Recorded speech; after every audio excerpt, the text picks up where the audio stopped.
नमस्कार, आप देख रहे हैं दृष्टि न्यूज। तमाम खबरों के लिए चैनल को लाइक, शेयर और सब्सक्राइब जरूर करें।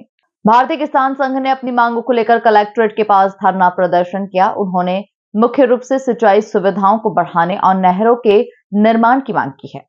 उन्होंने संजय सागर बांध और सगड़ बांध सिंचाई परियोजनाओं के तहत कई गांवों को नहरों से जोड़ने की मांग की। इसके अलावा उन्होंने अन्य सिंचाई परियोजनाओं के निर्माण और मौजूदा परियोजनाओं को बेहतर बनाने की मांग की। उन्होंने बताया कि शमशाबाद क्षेत्र के लगभग 35 गांव संजय सागर बांध एवं सगड़ बांध सिंचाई परियोजना दोनों परियोजनाओं की नहरों के बीच में है। उसके बाद भी वह गाँव सिंचाई से वंचित है। लटेरी और गुलाबगंज तहसील में कहीं भी नहरों की व्यवस्था नहीं है। सिंचाई का भारी संकट है। लटेरी तहसील में 3 डैम पूर्व से बने हुए हैं, जिनका पानी दूसरी तहसीलों में जाता है। दोनों तहसील में सर्वे करवाकर सिंचाई परियोजना का निर्माण करवाया जाए। इसके साथ ही 11 तहसील के किसानों को सिंचाई हेतु बावना नदी पर सिंचाई परियोजना का निर्माण करवाया जाए। मेरा नाम महेंद्र सिंह रघुवंशी है और भारतीय किसान संघ में जिला मंत्री का दायित्व है। आज हमने यहाँ एक सांकेतिक धरने का आयोजन किया है।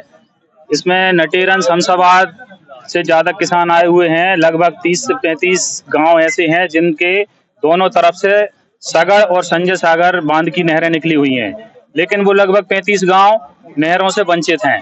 तो मूल रूप से आज हमारा जो धरना और जो मांग है, ये सिंचाई की योजना को लेकर है। विदिशा जिले की जितनी भी तहसीलों में जहां जहां भी नहर की आवश्यकता है, बासोदा तहसील के कुछ गांव हैं, पठारी तहसील का भी कुछ गांव छूटे हुए हैं, शमशाबाद में बावना नदी पर डैम की मांग है, लटेरी की है, गुलाबगंज में भी कोई सिंचाई परियोजना नहीं है। इस तरीके से मूल रूप से सिंचाई की मांग को लेकर ज्ञापन दिया जाएगा, धरना दिया जा रहा है।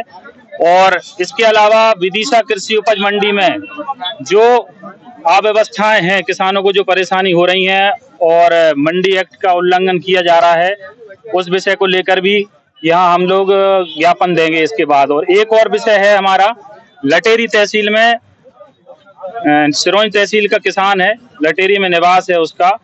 कल प्रशासन ने, राजस्व विभाग ने उसकी रात में 1.5 बीघा खेत की दोषपूर्ण भावना से उसकी फसल को उजाड़ा है अतिक्रमण होने के कारण। जबकि उसके आसपास काफी लोग अतिक्रमणकारी हैं, तो उस व्यक्ति विशेष को केंद्रित करके और उसको व्यक्तिगत क्षति पहुंचाई है। तो लोगों का तो उस विषय को लेकर भी आज हम ज्ञापन देंगे। और हमारे सम्राट अशोक सागर परियोजना में टेल क्षेत्र तक नहर नहीं पहुंच रही, तो वो सिंचाई विभाग से हमारा निवेदन है कि वो अंतिम किसान तक पानी पहुंचाएं ताकि किसानों की फसलों को नुकसान ना हो। दूसरा, मंडी में कहीं तुलाई होती है, कहीं नीलामी होती है, कहीं पैसा मिलता है। इसके बाद वेयरहाउस है, वेयरहाउस में जब तुलाई होती है वहाँ 300 ग्राम पर बोरा ज्यादा तोलते हैं और इसके बाद भी तुलाई का पूरा खर्च लेते हैं, जबकि वो पैसा नहीं लगना चाहिए। ये समस्या किसानों की है, इन पे सरकार को ध्यान देना चाहिए।